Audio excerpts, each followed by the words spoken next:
button up because it's going to be hot in here. The room's not big, and it's going to be a little warm. That's okay, we'll survive. So, we got all the doors popped open, that's good. So, Daryl has some things he would like to say before we begin this evening. And then we're going to do the awards, and then we'll do the costume contest, and then we'll do the auction. So on the costume contest, let's go with kids, the 12-inch, and then 3 3/4 inch, so you know when you're on deck. Okay, and if you win in the costume contest, then you're going to get show dollars for tonight, and we'll add it to your bidder card. So let the festivities begin, Mr. Priest. All right.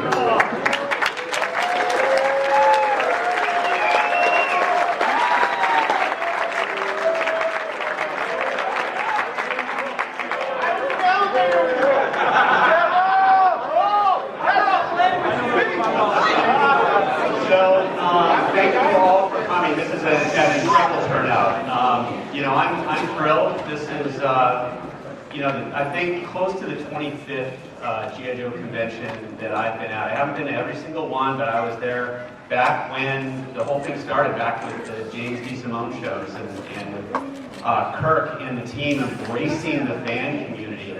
And their early instincts were right on. This is a magical group of people. The Joe fans are unlike any other fandom.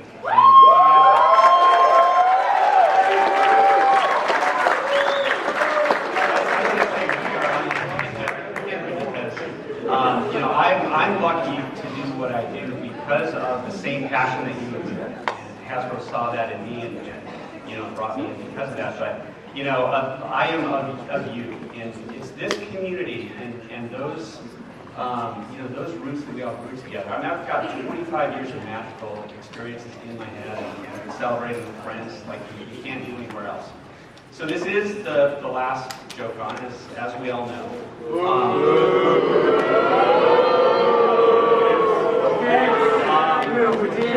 The spirit, though, is represented inside Hasbro.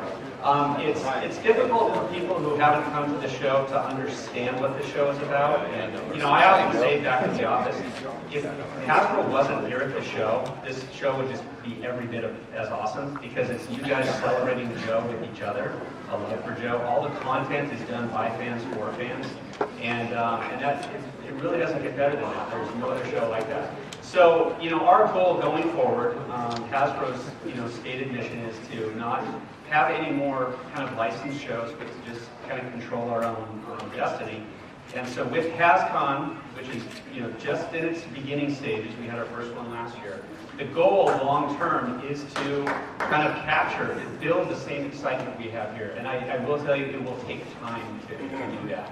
But, we have the hearts in the right place, and hopefully, we'll give you a great show. So September 6th through 8th next year. We don't have anything really to talk about content yet. We don't know what the specific G.I. Joe portion is going to be, but we'll be working on that over time. And my hope is that with Dan again, if there is going to be a Joe superfan experience there, that I'll bring in Dan and we'll craft another great experience together. So thank you very much.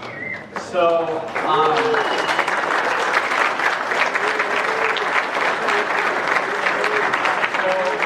25 years, this club and these shows have been a phenomenal experience.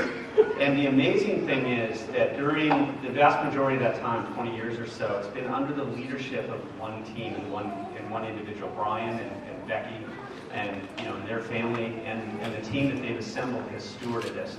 It's an amazing achievement, and I was sitting back kind of taking stock of everything, and I'm realizing, there's a great show we have every year, but I was thinking, I was kind of adding up all the merchandise that they've done over the years. It's way more than Hasbro has produced, in that time, and it's a staggering achievement. It's phenomenal product because of the team whose hearts are in the right place. It's a phenomenal show experience, and I could not be more proud to work with. Where are you from?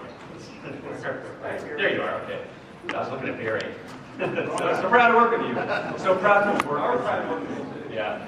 And Brian, I cannot thank you enough. Thank you so much to you and your team, and I'll say it pretty good. So the employees have been with you the longest, I think. You've got Angie Morris and Karen Lee have been there, pretty much.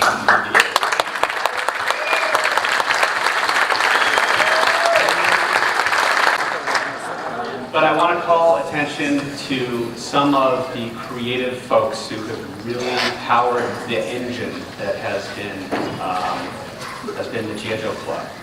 And last year at HasCon, we did something really for the first time, and that's officially recognize a lot of those talented individuals who formed the original G.I. Joe team. We created a name for them to call them officially G.I. Joe Legends. Woo! And last year at HasCon, we produced a very special set of file cards for all the legends that were in attendance last year, and we considered that kind of our initial class in the G.I. Joe Hall of Fame, as it were, the G.I. Joe Legends class. And that was a great class. Not everybody was there. Hopefully you're there next time. And Larry. But it was a great start to officially acknowledge, the folks who have, fueled the creative fires of G.I. Joe. So tonight, I want to recognize 3 very special individuals who did not officially work for Hasbro, but worked for, the heart of the brand for so long and did so many great things. So let me start by talking about what we did. So what we did to create our legends is the first thing we do is create a file card.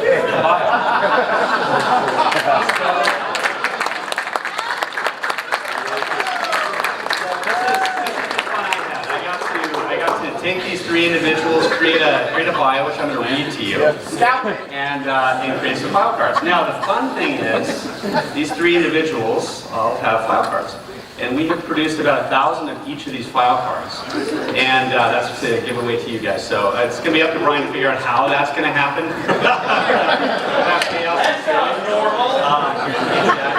figure this out. But I want to introduce to you.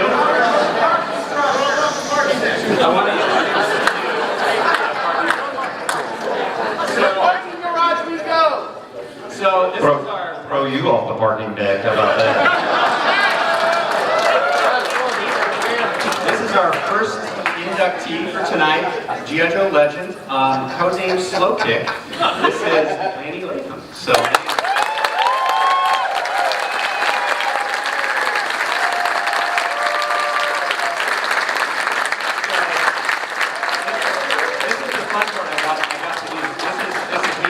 Larry, the best of Larry Hama.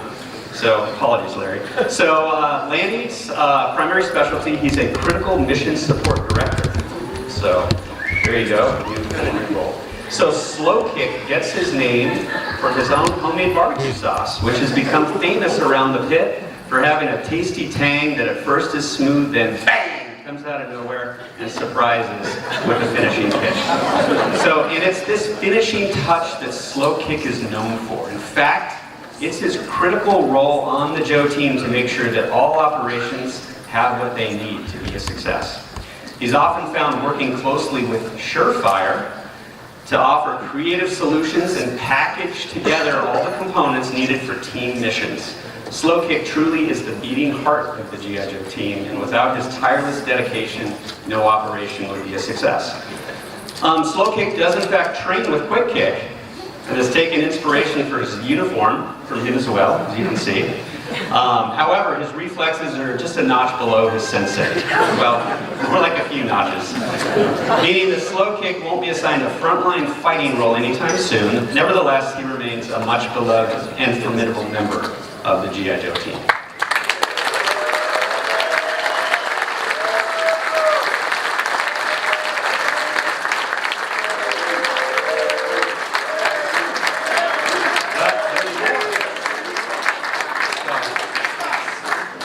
Oh, yeah, this one goes this way. Thank you.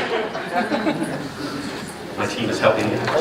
So, to create these file cards, we actually commissioned one of the original G.I. Joe artists, Doug Hart, to create the file card art. So, And if you guys, some of you were privileged to meet Doug last year, Doug actually began his career in G.I. Joe art over painting Hector Garrido's original paintings for things like Tiger Force and Night Force. So what we did was I surreptitiously asked our three legends what their favorite Joe was, and I had Doug Hart recreate a Hector painting. So, providing some input with the faces. So here's the construction.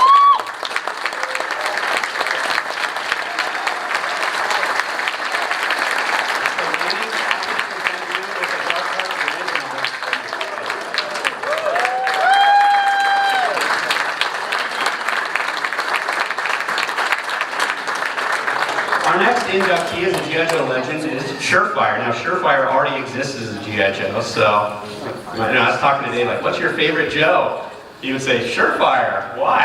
Of course it is. That's me. Let's work with that. You don't get a new name, you get Surefire. So, as Surefire is the CID commander, but we wrote a new bio card just for this occasion. So, David S. Lane, Surefire. Against the backdrop of the seedy LA underground, Surefire began his career trying to understand the complexities of the secret war between G.I. Joe and Cobra, the shadowy global criminal organization that we know as Cobra. So, AKA your grand historian. Known for his keen eye and sharp attention to detail, Surefire was soon asked to join the G.I. Joe team.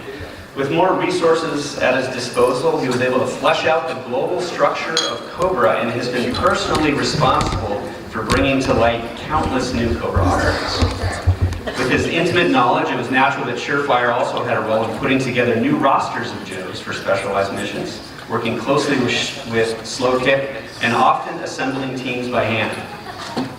Surefire is known among the Joes for striking spiky hair, his sarcastic wit, and his love for tiki-inspired beverages.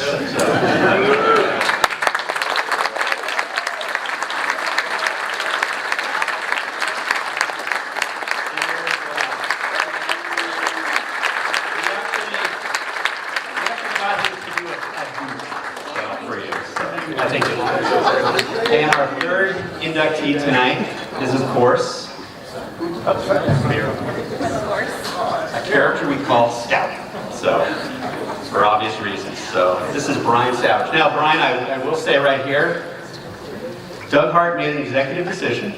He decided to paint Spirit, which is one of your favorite Joes, with the original black hair, and I know you had red hair as a youth, right? So he has hair.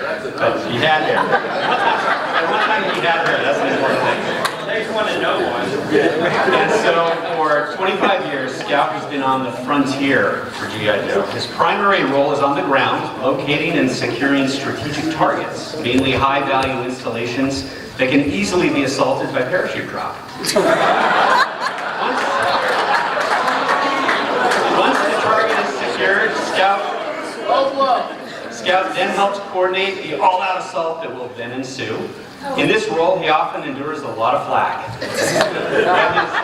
His even-keeled nature allows him to keep going despite myriad and unexpected obstacles. So Scout is equally skilled at team management and is the designated field leader on away team assignments. During his time with the Joe team, he's been instrumental in the development of hundreds of Joes. Literally hundreds of Joes. For this, the world is eternally grateful. He has personally supervised and assisted Slow Kick and Surefire on many of their Joe team assignments, and while usually calm under fire, Scout has been known to pull his hair out when others are delayed on their specific mission objectives. So, once again. So,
There we go. Yes, now I'm going to kick you off. But the one thing I want you to know about Daryl is Daryl truly was with us, or one of us, before he ever went to Hasbro. Matter of fact, he still owes half an article for the magazine from, 12 years ago that we never got. I don't even remember what the article was. It was, you keep reminding me, Brian, I know. the other half of the Canadian exclusive. But anyway, if it hadn't been for Daryl's love of the brand, this would have not continued on, like it has, because he's been our key and sometimes only supporter, at Hasbro, the voice in the wilderness, about this needs to continue going on. And so, again, let's thank Daryl DeFreeze.